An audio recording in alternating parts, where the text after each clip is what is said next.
ወፍራም በምቾት ያደገ ህፃን ይመስላል። የህፃንነት መልክ ቢኖረውም ጭካኔው ግን የምድር የሲኦል አለቃ ያስመስለዋል። መግደል እንኳን የመለጋት ያህል ቀላል አድርገው ይመለከቱታል። ከአንደበታቸው ፍቅር፣ ሰላም፣ አንድነት የሚሉት ቃላት ውድ ናቸው። እንመታለን፣ እናወድማለን፣ ስኬታማ ተኩስ አድርገናል የሚሉ ቃላት አንደበታቸው ያበዛል። ኪም ጆንግ ኡን የሰሜን ኮሪያ ፕሬዝዳንት ብቻ አይደሉም፣ ሰዋዊ አምላክም ናቸው። በሰሜን ኮሪያ የእሳት አደጋ ቢነሳ ቀድሞ የሚጠበቀው የኪም ፎቶ ነው። ለሰሜን ኮሪያ የኪም ፎቶ ተቃጠለ ማለት አምላክ የሚቆጣ ይመስላቸዋል። ግሎባል ሚዛናችን የጉዞ መልህቁን ወደ ኮሪያ ባህርን ተሻግሮ ፒዮንግያንግ ከተማ ላይ ከትሟል። በነገራችን ላይ ወደ ፒዮንግያንግ ለመግባት እንኳን የውጭ ሀገር ዜጋ የሀገሬው ዜጋም የግድ የኪም ደጋፊ መሆን አለበት። ኪምን ያልደገፈ ወይም ተጽዕኖ ፈጣሪ ያልሆነ ኮሪያዊ መኖሪያው ገጠር ነው። በሰሜን ኮሪያ ገጠሩ በበሬ ታርሶ በድንጋይ ወፍጮ ተፈጭቶ በጎጆ ቤት ይኖራል። ገጠሩ እንዲህ እየኖረ ፒዮንግያንግ ላይ ግን አህጉር አቋራጭ ሚሳኤሎች፣ የኒውክሌር አረሮች ተጠምደዋል። በነገራችን ላይ ሰሜን ኮሪያ የዓለማችን ከአሜሪካ ቻይናና ሩሲያ በመቀጠል አራተኛው የዓለማችን ከባዱ የመከላከያ ኃይል ያላት ሀገር ናት። ከኒውክሌር በተጨማሪ 1.5 ሚሊዮን ወታደሮች አሏት። የሳይበር ጥቃት አድራሽ ኃይሏም በየዓመቱ በሚሊዮን ዶላር ከምዕራባውያን ይመዘብራል። ጉዟችንን እንቀጥል። በጃንዌ ዘመን በ1950ዎቹ ቃኘው ሻለቃ ደቡብ ኮሪያን ከሰሜን ኮሪያ ለመጠበቅ ዘመቻ ከፍቶ ነበር። ጥጋበኛው የኪም ወላጅ ደቡብ ኮሪያን ወረውም ነበር። ያኔም ኢትዮጵያ ሰሜን ኮሪያን ገጥማ ደቡብ ኮሪያ ነፃ እንድትሆን አድርጋለች። በኋላ ደርግ ሲመጣ ኮሎኔል መንግስቱ ኃይለማርያም የነኪም የልብ ወዳጅ ሆነ። የስፓርታ የጦር ክፍልም በኢትዮጵያ የተቋቋመው በነኪም አማካኝነት ነበር። የጎጃም ግሽ አባይ የባህል ቡድን በተደጋጋሚ ፒዮንግያንግ ላይ በ1980 ዓመተ ምህረት የሙዚቃ ድግስ ሁሉ አቅርቦ ነበር። ሰሜን ኮሪያ ከኢትዮጵያ ጋር ያላት ግንኙነት ይሄን ይመስላል። ዛሬ ደግሞ ሰሜን ኮሪያን እንቃኝ። የዓለማችንን ትኩረት በየጊዜው የሚስበውና በበርካታ ሚስጥሮች የተሸፈነው የሰሜን ኮሪያ ምድር ከውጭ ለሚያየው ሰው የተዘጋ የብረት ሳጥን ይመስላል። ነገር ግን ከዚህ መጋረጃ በስተጀርባ በርካታ ያልተሰሙ እውነታዎች፣ ልዩ የህይወት ዘይቤዎችና የፖለቲካ ድራማዎች ይከናወናሉ። ግሎባል ሚዛን ሚዲያ ማይክና የቪዲዮ መቅረጫችንን ይዘን ኮሪያ ገብተዋል። ኪም ጆንግ ኡን አንድ ሚሳኤል እንዳይልክብን ጸሎታችሁ ይድረሰን። ኪም ጆንግ ኡን ወደ ስልጣን ሲመጡ አባታቸውና አያታቸውን እንደሚከተሉ ቢገመትም እሳቸው ግን ሙሉ በሙሉ ያልተጠበቀ አካሄድ መረጡ። በምዕራባውያን ዘገባዎችና ከሀገሪቱ ባመለጡ ሰዎች ምስክርነት እንደተረጋገጠው ኪም ስልጣናቸውን ለማጠናከር አጎታቸውን ጆንግ ሶንግ ታኤክንና ታላቅ ወንድማቸውን ኪም ጆንግ ናምን በህዝብና በውጭ ሀገር ማሳደድን ጨምሮ በርካታ ጥብቅና ገዳይ እርምጃዎችን ወስደዋል። ኪም ለወንድማቸው እንኳን የማይራሩ ፍጹም አምባገነን መሪ ናቸው። ኪም ሀገራቸውን በአጭር ጊዜ ውስጥ አህጉር አቋራጭ የኒውክሌር ባለቤት በማድረግ ዓለምን አስደምመዋል።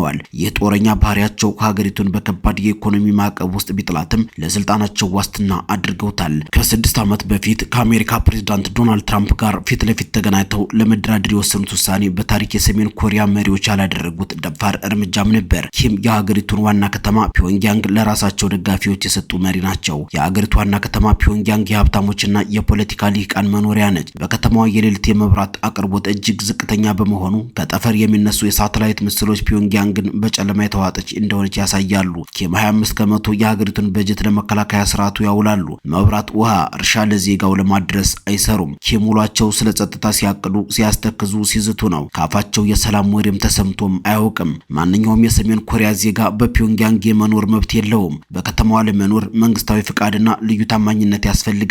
ኮሪዮ ሊንክ የተባለ የሀገር ውስጥ የሞባይል ኔትወርክ ቢኖርም ወደ ውጭ ሀገር መደወል አይቻልም። ኢንተርኔት በሀገር ውስጥ ከዋንግሚዮንግ በተባለ የቁጥጥር መረብ የተገደበ ነው። ወደ ውጭ መደወል ከውጭ የመጣን ሰው ማግኘት በሰሜን ኮሪያ በሀገር ክህደት ያስወነጅላል። በጠቅላላ የህዝቡ የዕለት ተዕለት ህይወት ሙሉ በሙሉ በመንግስት የተቀረጸና የሚቆጣጠር ነው። ሰሜን ኮሪያ የጎርጎሪዮስን አቆጣጠር አትከተልም። ዘመናቸው የሚጀምረው የሀገሪቱ መስራች ኪም ኢልሱን ከተወለዱበት ከ1912 ዓመተ ምህረት ነው። አሁን በሰሜን ኮሪያ ገና ዘመኑ 114 ዓመት ነው። ዘመን የሚሰላው በኪም አያት መወለድ ነውና በሰሜን ኮሪያ ወንዶችና ሴቶች መንግስት ከፈቀዳቸው የተወሰኑ የፀጉር ስታይሎች ውጪ መቆረጥ አይችሉም። የኪም ጆንግ ኡን የፀጉር ስታይል ለተራው ህዝብ የተከለከለ ነው። ጂንስ መልበስና ፀጉርን በተለየ መንገድ መስተካከል አውሮፓን እንደመናፈቅ ስለሚቆጠር ያስከስሳል። በቤቶች ውስጥ ያሉ ሬዲዮዎችና ቴሌቪዥኖች መቀየር አይቻልም። የመንግስትን ዜና ብቻ የሚያስተላልፉ ናቸው። ማጥፋት እንኳን አይቻልም። ድምጽ መቀነስ ብቻ ነው የሚፈቀደው። በየመኖሪያ አካባቢው ሰዎችን የሚሰልሉ የጎረቤት ኮሚቴዎችም አሉ። እነዚህ ኮሚቴዎች ማን ህገወጥ የደቡብ ኮሪያ ፊልም እንደሚያይና ማን እንግዳ እንዳረፈበት ያጠናሉ። በሰሜን ኮሪያ እያንዳንዱ ዜጋም ሰላይ ነው። የውጭ ሙዚቃ፣ ፊልም የሰማም ይታሰራል። የውጭ ሰው ጋር የተገናኘም ወደ ውጭ የደወለም ከባድ ነው። በአገሪቱ ውስጥ ኪም ጆንግ ኡን እንደ መሪ ብቻ ሳይሆኑ እንደ አምላክ ወይም ፍጹም ፍጡር ተደርገው ይታያሉ። 90 ከመቶ ኮሪያውያን ኪም ቢበሉም የማይጸዳዱ የተለየ ፍጡር ናቸው ብሎ ያስባሉ። 130 ኪሎ ግራም የሚመዝኑት ኪም ጅም ሰርተው ኪሏቸውን ወደ 92 አውርደው በሚዲያ ታዩ። ህዝቡ መሪያችን ከሳ፣ መሪያችን ታሟል፣ መሪያችን አልተመቸውም ብለው አልቅሰዋል። ከህፃነታቸው ጀምሮ በትምህርት ቤት ኪም አምላካዊ ኃይል አላቸው ተብለው ስለሚማሩ አብዛኛው ህዝብ መሪያቸውን በእውነተኛ ፍቅርና ፍርሃት ያያቸዋል። የመሪውን ምስል የያዘ ጋዜጣ ማጠፍ ወይም ማቆሸሽ በትልቅ ወንጀል ያስቀጣል። በእሳት አደጋ ጊዜ እንኳን ሰዎች ከራሳቸው ህይወት ይልቅ የመሪያቸውን ፎቶግራፍ ለማዳን ይሮጣሉ። ሰሜን ኮሪያ መጽሐፍ ቅዱስንም ቁርአንንም ቀደው ሃይማኖት አልባ ሆነው ኪምን እንደ አምላክ እንዲያዩም ተገደዋል። በሰሜን ኮሪያ ሃይማኖት ብሎ ነገር የለም። ከቅርብ ጊዜ ወዲህ በድብቅ በሚገቡ የደቡብ ኮሪያ ፊልሞችና ድራማዎች ምክንያት በተለይም ወጣቱ ትውልድ ስለ ውጭው ዓለም እውነታውን እየተገነዘበና የመሪውን ፍጹምነት መጠራጠር ጀምሯል። ነገር ግን ኪምን ይሳሳታል፣ ስህተት ይሰራል ብሎ መተቸት በአምላክ ላይ እንደማመጽ ይቆጠራል። ኪም ሲገድል እንኳን ግድያው ቅድስና ተደርጎም ይሰበካል። ኪም አሜሪካን የሚያስፈራራበት ኒውክሌር ብቻ የታጠቁ መሪ አይደሉም። ላዛረስ ቡድን በዓለም አቀፍ ደረጃ ባንኮችን፣ የክሪፕቶ ከረንሲ ተቋማትና የመንግስት ድረገጾችን በመስበር በቢሊዮን የሚቆጠር ዶላር የማስገኘትና ጠላቶቿን የዲጂታል መሰረተ ልማት የመረበሽ ከፍተኛ ብቃት አላቸው። ሰሜን ኮሪያ በቢሊዮን ዶላሮች የሚገመቱ ያልወጡ የተፈጥሮ ሀብቶች ባለቤትም ናት። በተለይም በብረት፣ የድንጋይ ከሰል፣ ዚንክ፣ መዳብና ለከፍተኛ ቴክኖሎጂ የሚያስፈልጉ ያልተለመዱ ማዕድናት ወይም ሬር ኤርዝ ኤሌመንትስ ከፍተኛ ክምችት አላት። ሀገሪቱ በቻይናና በሩሲያ ድንበር ላይ መገኘቷ ትልቅ ከለላ ሆኖላታል። ቻይናና ሩሲያ በሰሜን ኮሪያ እንደ ምዕራባውያንና የአሜሪካ ተጽዕኖ መከላከያ ስለሚያዩት በጸጥታው ምክር ቤት ማዕቀቦችና በኢኮኖሚ በኩል ስልታዊ ድጋፍ ያደርጉላታል። በነገራችን ላይ በዩክሬን ሩሲያ ጦርነት የሰሜን ኮሪያ ሚሳይሎችና ወታደሮች አይቀመስ ሆነዋል። የመንግስቱ ፍጹም አምባገነናዊ ቁጥጥርና የጁቼ ወይም ራስን መቻል ርዕዮተ ዓለም ረጅም ጊዜ የዘለቀው የኢኮኖሚ ማዕቀብና አስቸጋሪ ሁኔታዎችን ተቋቁሞ ለመንግስት ትዕዛዝ ሙሉ በሙሉ እንዲገዛ አድርጎታል። ይህም ለኪም የፖለቲካ ውሳኔዎች በፍጥነት ለማሳለፍ ያስችላቸዋል። የኪም ቃል አምላካዊ ትዕዛዝና ህገ መንግስታዊ ተደርጎ ይወሰዳል። ጤና ይስጥልን።